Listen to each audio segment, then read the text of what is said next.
तव कथामृतम् तप्त जीवनम् कविभिरीडितम् कल्मषापहम्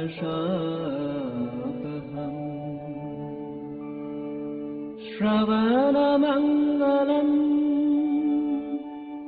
श्रीमदाततम् भुवि गृह्णन्ति ये भूरिदा जनाः भुवि गृह्णन्ति ये भूरिदा जनाः.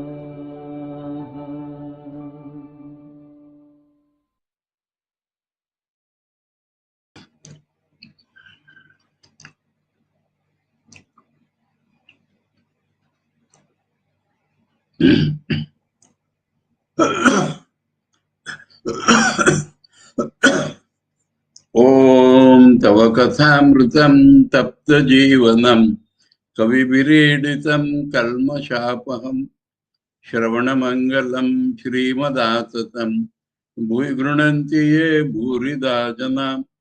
We are studying the Gospel of Sri Ramakrishna and we are in the conversations of 27th October 1885.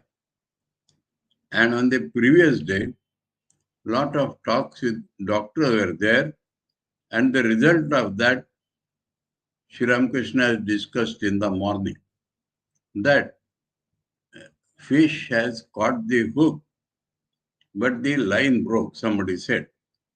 Thakur said the line might have broken, but the hook is inside the fish's mouth. So the fish will die and float on the water. And then doctor has come and the talks are going on. And Thakur very directly tells doctor that day, what you can understand unless you give up your egotism, like that he is talking. Now, English page 900, toward the end, Bengali page 975. 975, Ashtavansha Parichet.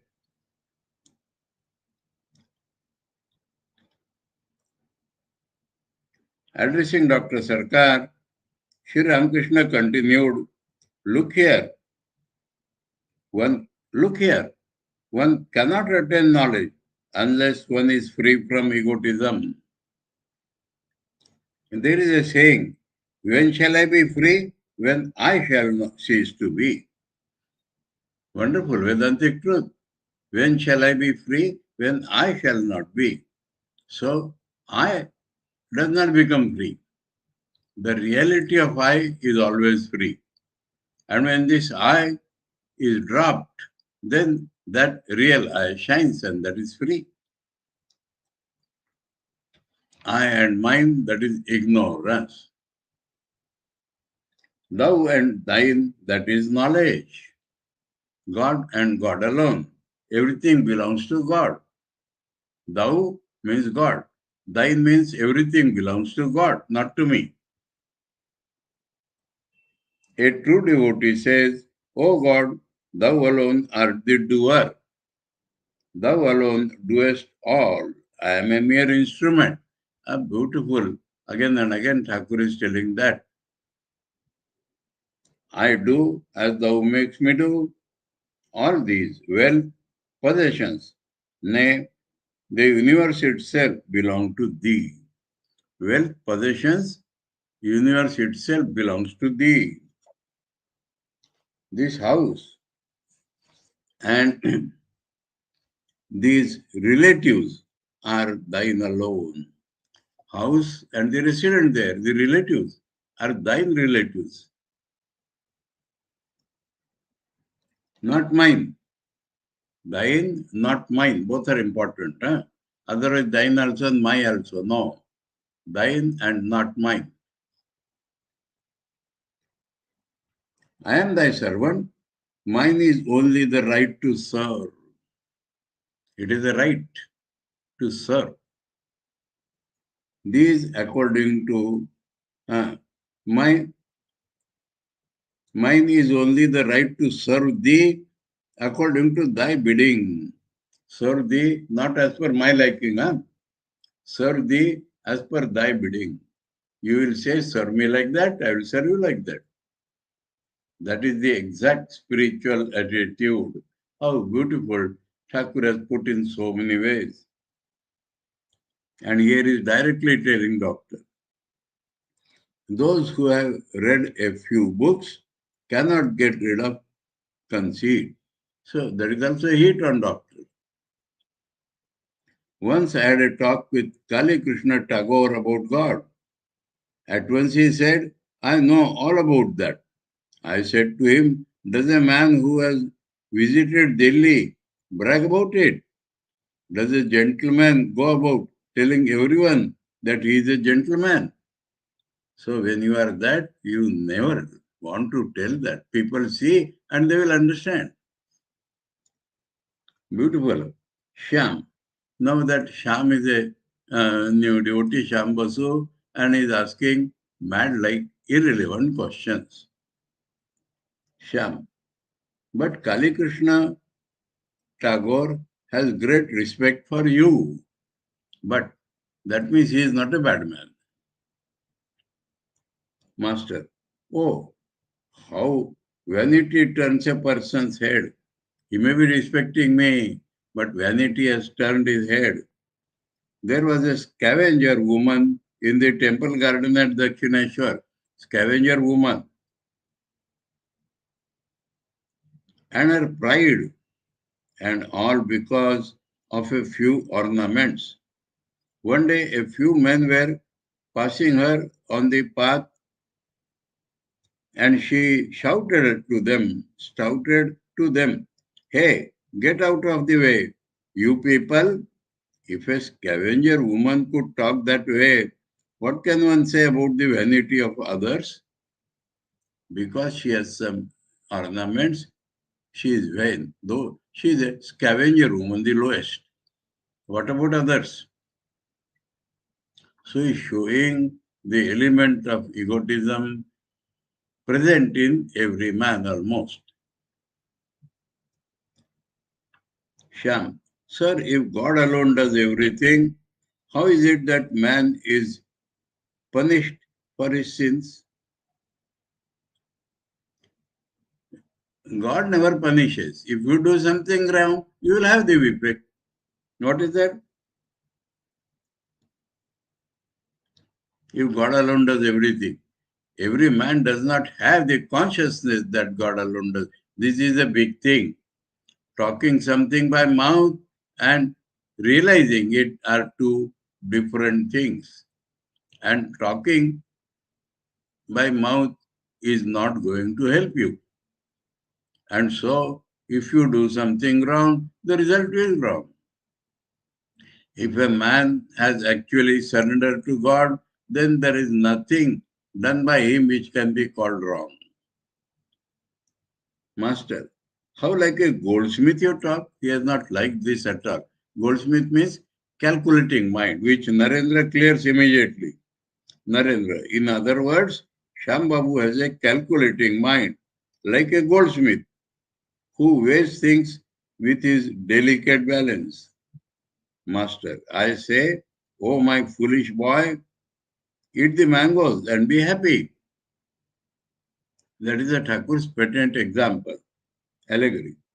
What is the use of your calculating how many hundreds of trees, how many thousands of branches, and how many millions of leaves there are in the orchard?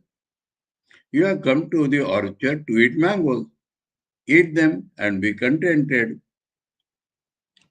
Experience God, find the happiness of God's experience. This and that knowledge has no meaning.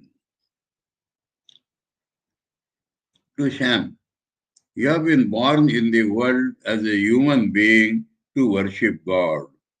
Therefore, try to acquire love for His lotus feet. That is worship, love. Why do you trouble yourself to know 100 other things? What will you gain by discussing philosophy? Look here. 1 ounce of liquor is enough to intoxicate you. What is the use of your trying to find out how many gallons of liquor there are in the tavern? In the Mundaka Upanishad, there is a saying, Tame vekam janatha atmanam anya vacho vimunchatha. The literal meaning is that you should try to know only Atman and give up other vain talk. But there is other inner meaning. Give up everything else because it is only talk. And Thakur is referring to such thing, and then he is telling that be happy, be enjoying intoxication. If little wine intoxicates you, how many is there in God's? What do you try? Why? What will you gain by that? And here, doctor falls in line. Doctor, quite so. And what is more, the wine in God's tavern is beyond all measure. There is no limit to it.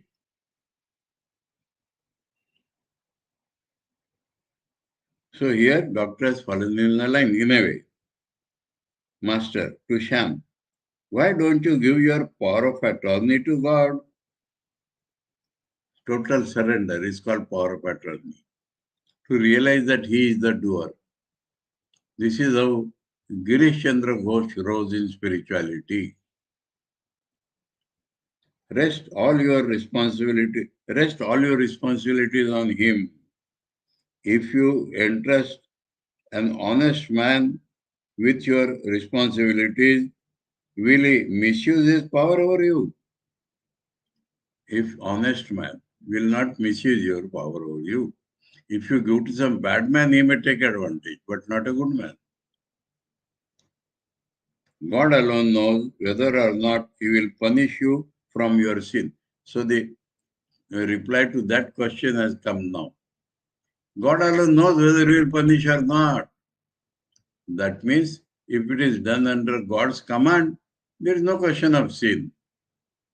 If egotism has done it, you will have to suffer. Doctor, God alone knows what is in his mind.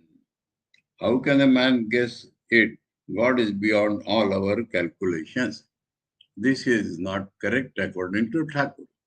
This is intellectual assessment of God. God is infinite. Our mind is finite. This mind which is impure is finite. If there is pure mind, it can surely know God. So Thakur here does not agree. Master to Sham, that is the one theme of you Calcutta people. You all say God is stained by the evil of inequality. Oh, that is a different thing. Huh? What doctor has said, Thakur has not commented on it. But he is going on, continuing his talk with Sham. That is the one theme of you Calcutta people. You all say God is stained by the evil of inequality. There are two things in God which a gross mind cannot understand. If he is kind to the devotee, it will become inequality. And if he has justice, then he will be cruel to all people. So these two defects, by not understanding God's infinity, come to the mind of rational man. And that is what Thakur says, Calcutta people. So Western educated people find fault with God himself on these two accounts. When one realizes that this world is not real, everything is God's play, then these questions will not arise. In Gita, beautiful reply is given to this. Gita says God is not partial. He is same to all. But those who are devoted, they experience that They live in God and God live in them. So there Shankaracharya has explained, it is not due to God's partiality, but it is due to the quality of devotion. So same thing Thakur is telling in plainer words. You also say God is strained by the evil of inequality because he has made one person happy and another miserable. What these rascals see in themselves, they see in God too. So the question arises, rascals. That means a big philosophical thing, Vedantic thing. God is beyond everything. God is in everything. Now, we are not beyond everything. We are not in everything. So, what man does, do not impute on God. That is the main thing. Man, as he appears today, is finite. So, there are automatically defects in him. But we should not project that on God. God is beyond everything, God is in everything. So the comparison itself is wrong. And what happens? Man in his ignorance, or whatever he feels, he puts it on God also. That is wrong. What these rascals see in themselves, they see in God too. Hem used to come to the temple garden at the Dakshineshwar. Hem was a very rich man. Come across this talk previously. Whenever he chanced to meet me, he would say, well, priest, there is only one thing worth having in this world, and that is honor. Isn't that so? Very few indeed say that the goal of human life is the realization of God. So, honor in this world is of no value. Realization of God only makes you perfect, makes you free, and so that can be the only goal. But very few people even have this idea. Shan, we hear a great deal about the subtle body. Can anyone show it to us? Can anyone demonstrate that the subtle body, when a man dies, leaves the gross body and goes away? Master, true devotees don't care a rap about showing you these things. I will show you. And now you can see subtle body is that which cannot be seen by the senses. And you are bound by the senses. What do they care whether some fool of a big man respects them or not? So if you say, you show me, then I will respect you. They don't care for you. Thakur is talking very direct, both with Sham and Doctor here.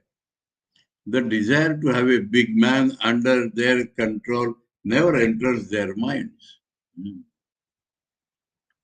In Ramakrishna Mission, we say, we want bhakti, not bhaktas.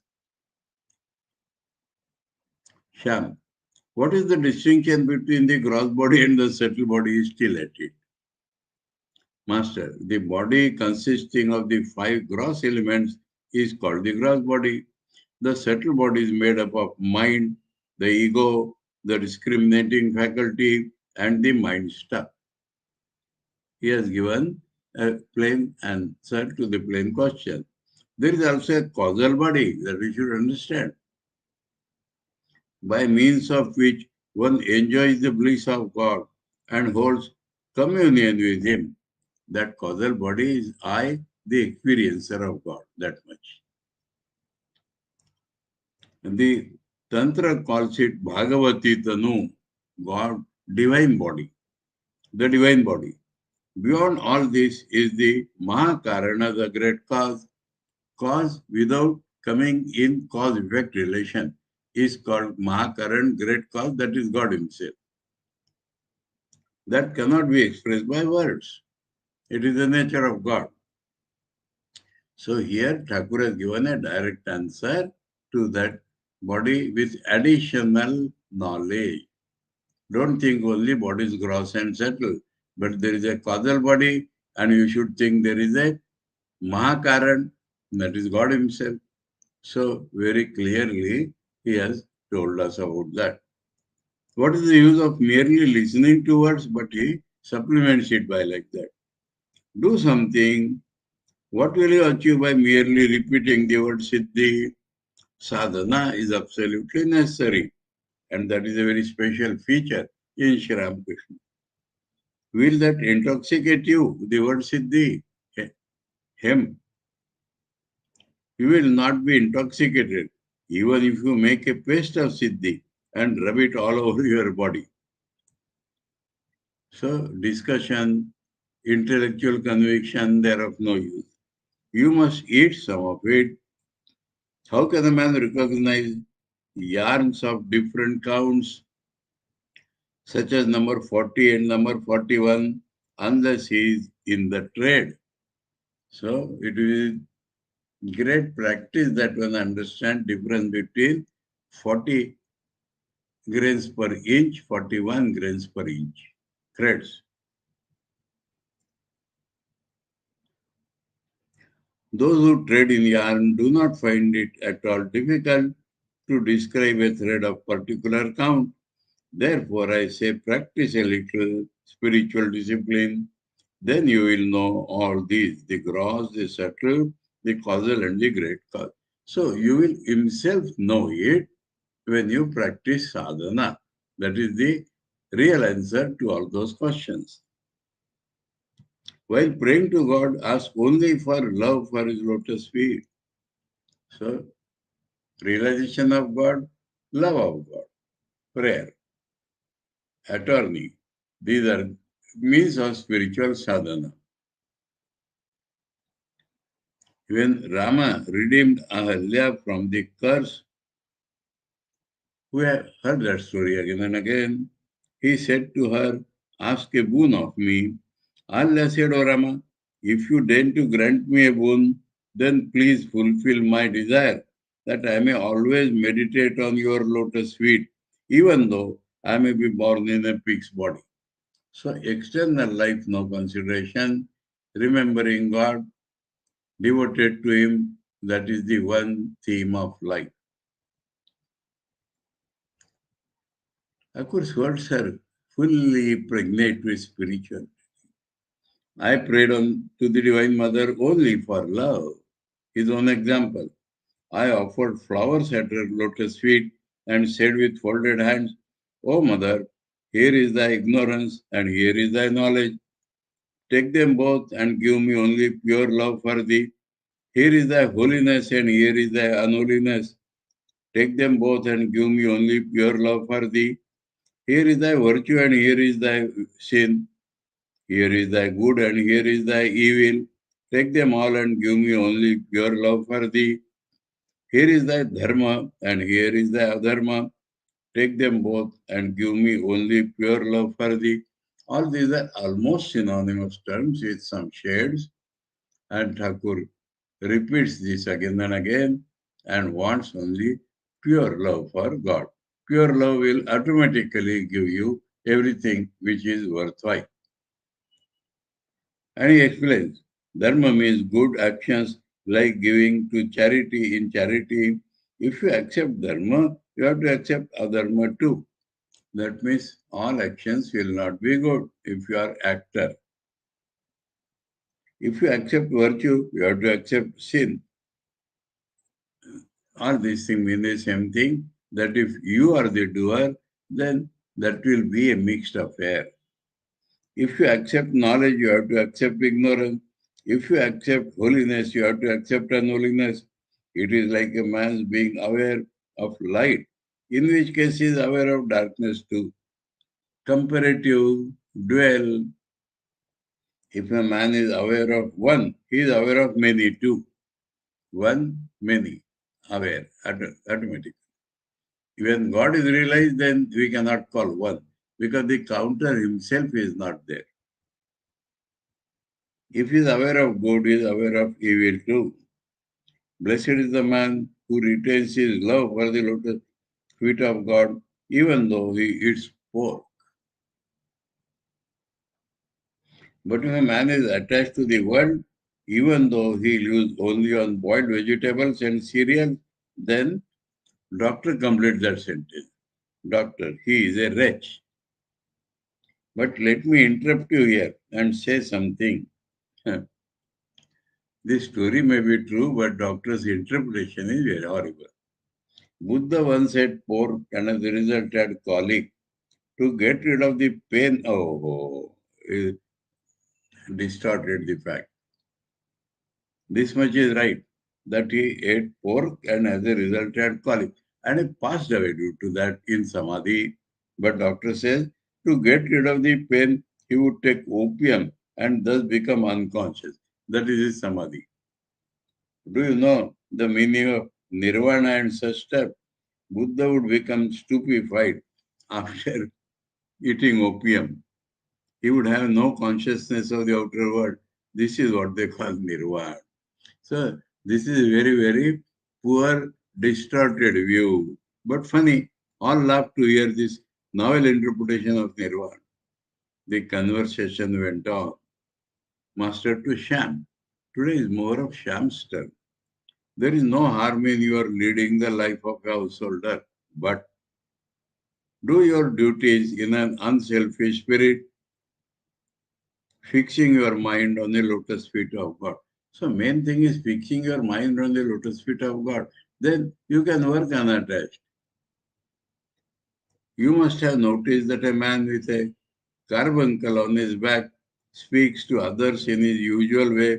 Perhaps he attends to his daily duties also, but his mind is always on the carbuncle. It is like that. So simultaneously, there are levels of mind, and we can do our work with mind in God. To explain that, Thakur says carbuncle. Some people say toothache. You may be very, very busy, but toothache you are always remembering. Carbuncle will give that pain. You may be busy, you may do everything, but that is the example of mind working on different planes. So you can remember God by the deeper mind. It is like that. Live in the world like an immoral woman, that is another example. Though she performs her household duties, her mind is fixed on her sweetheart. To the doctor, do you understand that? Doctor, never having had such an experience myself, how can I understand? He has not dealt with paramour or any such thing. Shyam, oh yes, you understand a little on love. What Shyam wants to tell is that you are a married man. That's all. Master. Moreover, he has had long experience in that trade. Isn't that so? That means he has treated many people of that type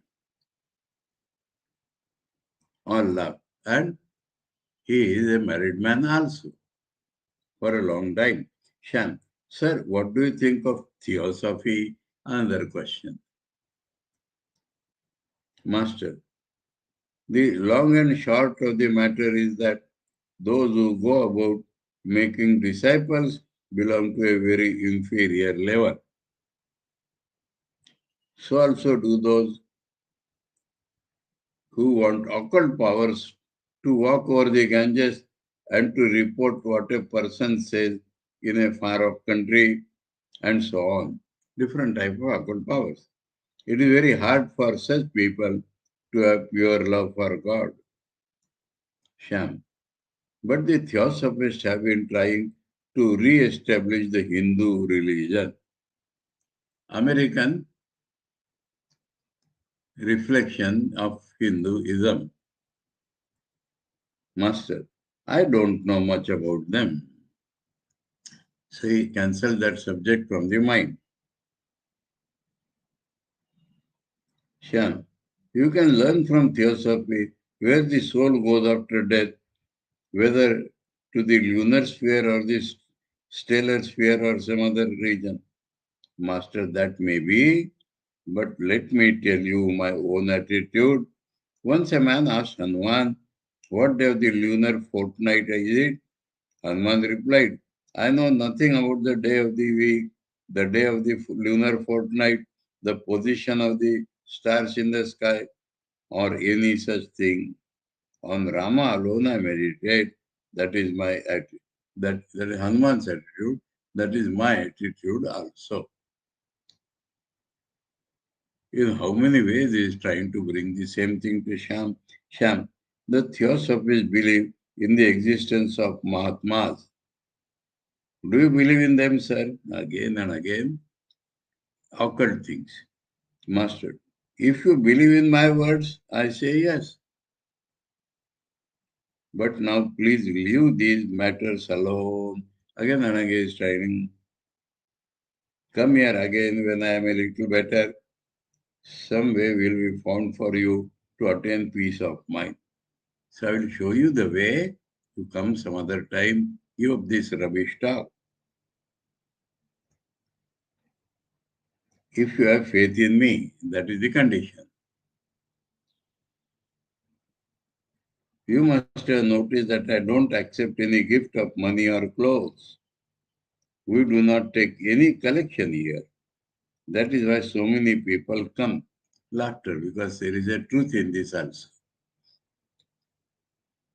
To the doctor, if you won't take offense, I shall tell you something. So again, something directly is going to say. It is this.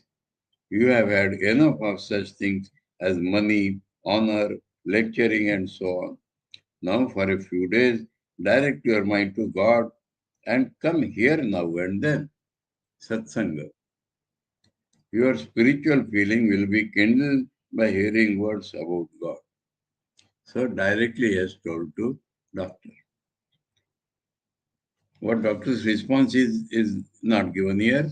Perhaps he kept quiet.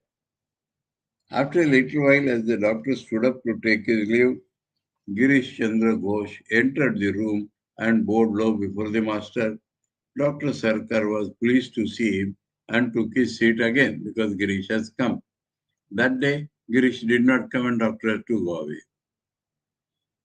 Doctor pointing to Girish. Of course, he would not come so long as I was here. No sooner am I about to leave than he enters the room. That day also this had happened, so doctor is telling like that. Girish and Dr. Sarkar began to talk about the science association established by the doctor. Master, will you take me there one day? Doctor, if you go there, you will lose all consciousness at the sight of the wondrous works of God. Master, oh, indeed. Doctor to Girish, whatever you may do, please do not worship him as God. But that is one thing still in his mind. You are turning the head of this good man, that head which can never be turned. Girish, what else can I do? Oh, how else shall I regard a person who has taken me across the ocean of the world? And what is still more, the ocean of doubt he has removed. There is nothing in him that I do not hold sacred. Can I ever look on even his excreta as filthy? So Girish's fate, Thakur said, is more than a rupee, more than 10%, 125%. And that is a very proper attitude also. Thakur himself has said, those who love me will love everything about me, excreta, filth also. Doctor, this question of excreta doesn't bother me. So doctor looks at it from the physical point of view. I too have no feeling of repugnance. Once a grocer's child was brought to my office for treatment. His bowels moved there. He had pustules there. All covered their noses with cloths, but I sat by his side for half an hour without putting a handkerchief to my nose. Besides, I cannot cover my nose when the scavenger passes by me. That is because of habit. With a tub on his head. Those were the olden days. Huh? Now it does not exist. The scavengers carrying tub filled with filth on their heads. That is a past thing. No, I cannot do that. I know very well that there is no difference between a scavenger and myself. So, Western education has helped him to remove caste from his mind. Why should I look down on him? Can't I take the dust of his, meaning Sri Krishna's feet? Look here. So up to that day he had criticized, but now he is taking, seeing no difference. The doctor saluted Sri Krishna and touched the master's feet with his forehead. Oh, Girish. Oh, the angels are saying, blessed, blessed be this auspicious moment. Girish has liked it. Doctor, what is there to marvel at in taking the dust of man's feet? I can take the dust of everybody's feet. Give me all of you the dust of your feet. He wants to again show no difference, man. The doctor touched the feet of all the devotees. Narendra to the doctor, we think of him, meaning the master, as a person who is like God. Narendra's idea on that day, like God. Do you know, sir, what it is like? There is a point between the vegetable creation and the animal creation, where it is very difficult to determine whether a particular thing is a vegetable or an animal. Botany and zoology, in between one point. Likewise, there is a stage between the man world and the God world, where it is extremely hard to say whether a person is a man or God. Doctor, well, my dear young friend, one cannot apply analogies to things divine. The doctor is not like this analogy. Narendra, I do not say he is God. What I am saying is that he is a God-like man. Doctor, one should suppress one's feeling to in such a matter. Don't talk also like that. It is bad to give in to them. Alas, no one understands my own feelings. Even my best friend thinks of me as a stern and cruel person. Even people like you will perhaps one day throw me out after beating me with your shoes. The doctor's talk is excess sometimes. Master, don't say such a thing. They love you so much. They await your coming as eagerly as the bridesmaid in the bridal chamber await the coming of the groom. Girish, everyone has the greatest respect for you. Doctor, my son and even my wife think of me as a hard-hearted person. My only crime is that I do not display my feelings. Girish, in that case, sir, it would be wise for you to open the door of your heart, at least out of pity for your friend, for you see that your friends cannot otherwise understand you. Doctor, will you believe me when I say that my feelings get worked up even more than yours? To Narendra, I shed tears in solitude. To Sri Krishna, well, may I say something? When you are in ecstasy, you place your foot on others' body. That is not good. Again and again it has come back. Master, do you think I know at that time that I am touching another with my foot? So I am not there at that time. It is God alone. Doctor, you feel that it is not the right thing to do, don't you? Now, Master, how can I explain to you what I experience in Samadhi? After coming down from that state, I think sometimes that my illness may be due to Samadhi. So, not sorrow for that. Huh? Due to such things, my illness has come. The thing is, the thought of God makes me mad. All this is the result of my divine madness. How can I help it? Doctor, doctor, now he accepts my view. That is what he thinks. He expresses regret for what he does. He is conscious that the act is sinful. That is not correct. He, at this level, thinks that disease has come to it. He does not say he is sorry for that. Master to Narendra, you are very clever. Why don't you answer? Explain it all to the doctor.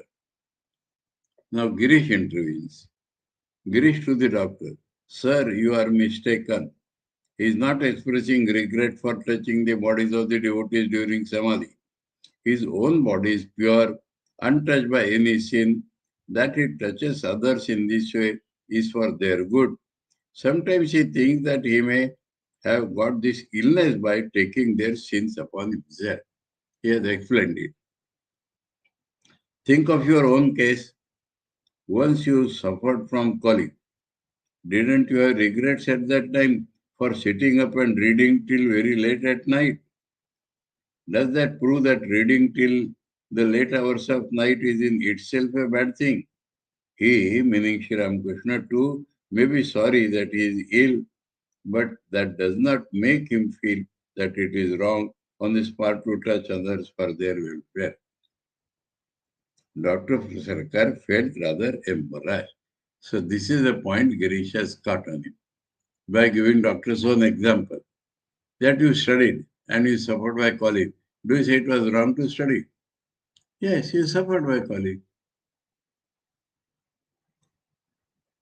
And said to Girish, I confess my defeat at your hands. Give me the dust of your feet. He saluted Girish. Doctor to Narendra. Whatever else one may say about him, meaning Girish, one must admit his intellectual power. So Girish was very good in debating. Narendra to the doctor. Now, Thakur had told Narendra to reply. In between, Girish had replied, but now Narendra replies. Narendra to doctor. You may look at the thing from another standpoint. You can devote your life to scientific research without giving a thought to your health or comfort. But the science of God is the grandest of all sciences. Isn't it natural for him to risk his health to realize him? And Narendra is about spiritual idea. Doctor. All religious reformers, including Jesus, Chaitanya, Buddha, and Muhammad, were in the end filled with egotism. What I say is true. They all said, whatever I say is alone true. How shocking! Because they cannot understand. Absolute confidence appears like ego. It is not ego at all. They know that what they say are true. Girish to the doctor. Now, sir, you are committing the same mistake. By finding their fault, you think what you say is true. So Girish has caught him on this point also. You are accusing them of all of egotism. You are finding fault with them. For that very reason, you too can be accused of egotism. Dr. Sarkar remained silent. He has no reply for this. Narendra to the doctor. We offer worship to him bordering on divine worship. At these words, Master laughed like a child. Okay. So we come to the end of that day. Chapter 48 in the company of devotees at Shampuku. Thursday, October 29, 1885. So one day only is missed. It was about 10 o'clock in the morning when M arrived at Dr. Sarkar's house in Shankari Tola. Shankari means those who make bangles. Tola means their area. Calcutta, to report Sri Ramakrishna's condition, M and Dr. Sarkar became engaged in conversation. Dr. UC, Dr. Bipin Bhaduri always harps on the same thing. He says that Gate's spirit came out of his body and that Gate himself saw it. It must have been very amazing. So one of his friends, the doctor, talks about Gate is a poet and he, in Bhava, must have seen something. So that he repeats. It is something like strange to the ordinary eyes. M. As Sri Ramakrishna says, what shall we gain from these discussions? We have been born in the world in order to cultivate devotion to the lotus feet of God. He tells us the story of a man who entered on an orchard to eat mangoes. Same story, huh? But instead of eating the fruit, he took out pencil and paper and began to jot down the number of trees, branches, and leaves in the orchard. A servant saw him and asked, "What are you doing? Why have you come here?"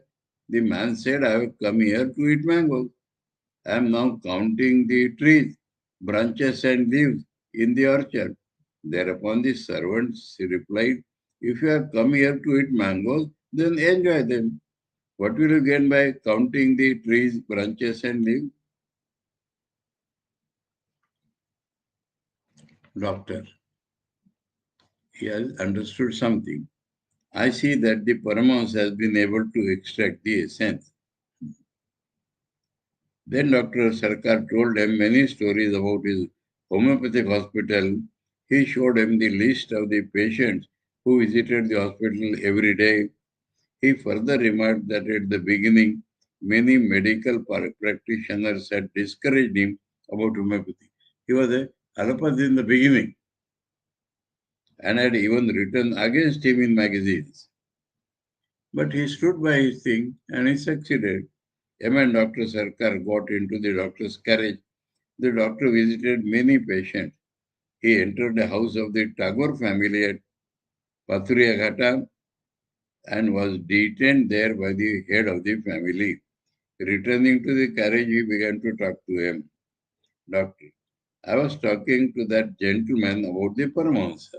Oh, we also talked about theosophy and Colonel Alcott, one of the founders of philosophy. The Paramahansa is angry with the gentleman. Do you know why? Because he says he knows everything." Oh, that very Kali Krishna Tagore. M. No, why should the master be angry? I heard that they once met each other. Paramahansa was talking about God. The gentleman said, "Oh, yes, I know all that." Doctor, he has donated 32,500 rupees to the Science Association. So he's showing the good side of him. They drove on, talking about Sri Ramakrishna's illness and the care that should be taken of him. So doctor started meditating on Sri Ramakrishna practically. "Doctor, do you intend to send him back to Dakshineshwar?" No, sir. That would greatly inconvenience the devotees. They can always visit him if he is in Calcutta. Doctor, but it is very expensive here. And the devotees don't mind that. All they want is to be able to serve him. As regards the expense, it must be borne whether he lives in Calcutta or Dakshineshwar. But if he goes back to Dakshineshwar, the devotees won't always be able to visit him, and that will cause them great worry. Dr. Sarkar and M arrived at Shampukut. So the devotees' viewpoint has been put forward. Dr. Sarkar and M arrived at Shampukut and found the master sitting with the devotees in his room. Dr. Bhaduri also was there. He was referred to. Dr. Sarkar examined the master's pulse and inquired about his condition. The conversation turned to God. Thakur will turn it, definitely. Dr. Bhaduri, shall I tell you the truth? All this is unreal like a dream. That is Vedantic idea. Truth. Dr. Sarkar, is everything delusion? Then whose is this delusion? And why this delusion? Why is the wrong question? Delusion is delusion. And whose is delusion? Mandukya says God himself is imagined and himself is as if deluded. If all know it to be delusion, then why do they talk? I cannot believe that God is real and his creation unreal. So a fundamental point is missing in Doctor's life. He is taking the world to be real and nothing can be really explained in that way. Master, that is a good attitude. So that is Bhakta's attitude that the world belongs to God. So it is not unreal. So that is another path. Master, that is a good attitude. Anything spiritual he catches and encourages. It is good to look on God as the master and oneself as his servant. As long as a man feels the body to be real, as long as he is conscious of I and you, it is good to keep the relationship of master and servant. It is not good to cherish the idea of I am he. So, Vedantic idea you cannot cherish if your body is real. Let me tell you something else. You see the same room whether you look at it from one side or from the middle of the room. So, Vedanta and other faiths, they are like that. Dr. Madhuri, sir, Dr. Sarkar, what I have just said you will find in the Vedanta, that world is unreal. You must study the scriptures, then you will understand. Dr. Sarkar, why so?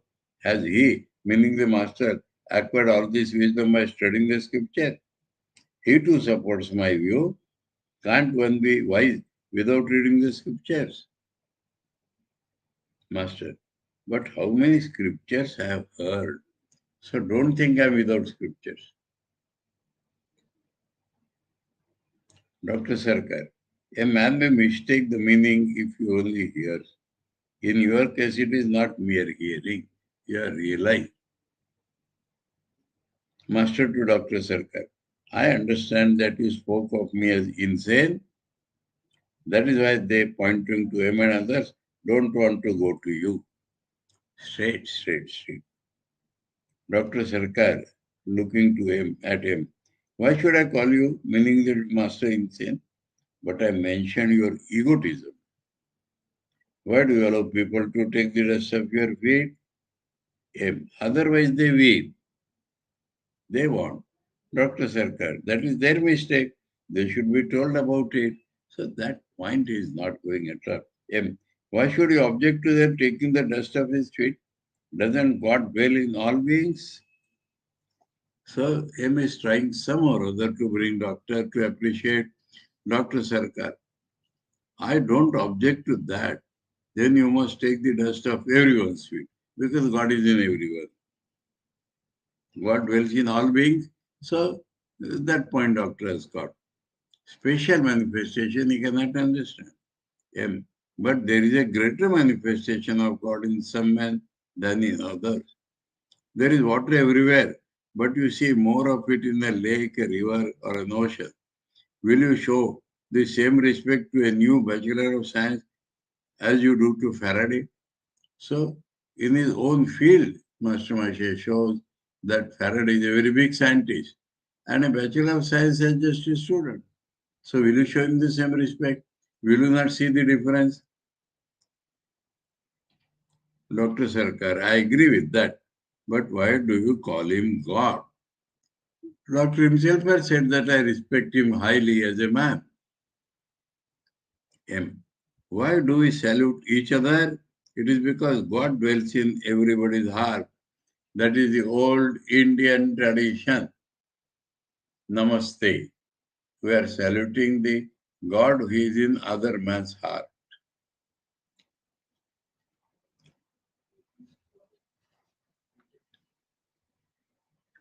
You haven't given much thought to this subject.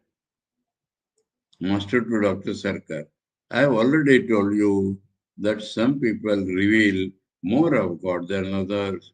Each reflects the sun's rays in one way, a tree in another way, and a mirror in still another way. Not each. Earth reflects the sun's rays in one way, earth. A tree in another way, and a mirror in still another way. You see a better reflection in a mirror than in other objects. Don't you see that these devotees here are not on the same level with Prahlad and others of his kind?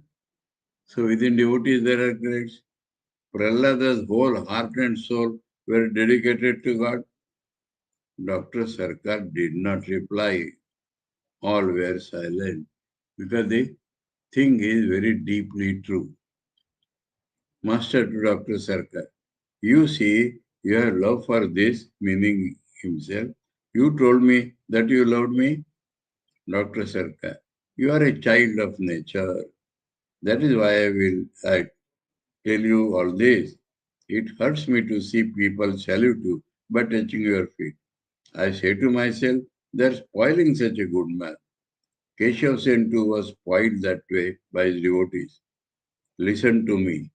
Master says, listen to you. You are greedy, lustful, and egotistic. Now straight away, straight.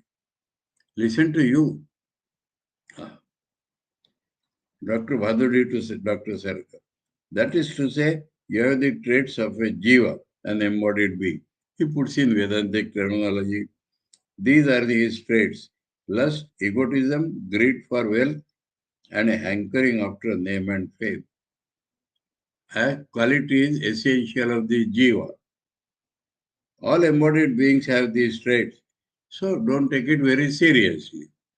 Thakur is telling Dr. Sarkar to the master. If you talk that way, I shall only examine your throat and go away. Perhaps that is what you want. In that case, we should not talk about anything else. But if you want discussion, then I shall say what I think to be right. All remained silent because there is no reply to it. After a while, the master became engaged in conversation with Dr. Vadudi. So, giving up, Dr. Sarkar, master, let me tell you the truth. He, meaning Dr. Sarkar, is now following the path of negation. So, Thakur finds some spirituality in the doctor's attitude also. Therefore, he discriminates, following the process of neti neti, and reasons in this way. God is not the living beings, He is not the universe, He is outside the creation, but later he will follow the path of affirmation and accept everything as the manifestation of God. Negation, then affirmation. That is Thakur's principle.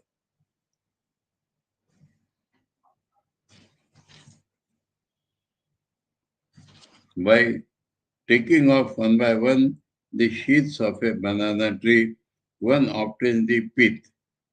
The sheaths are one thing and the pith is another.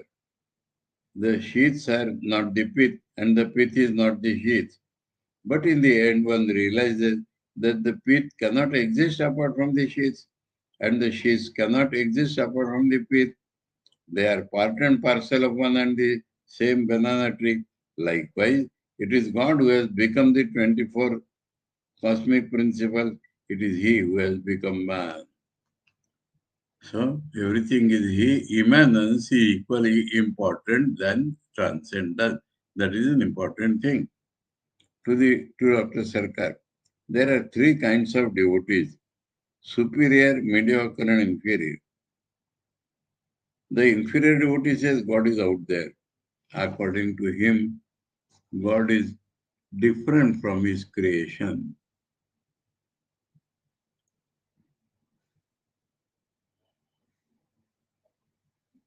The mediocre devotee says God is the Antaryamin, the inner guide. God dwells in everyone's heart. The mediocre devotee sees God in the heart. But the superior devotee sees that God alone has become everything. So he has explained grades of devotion.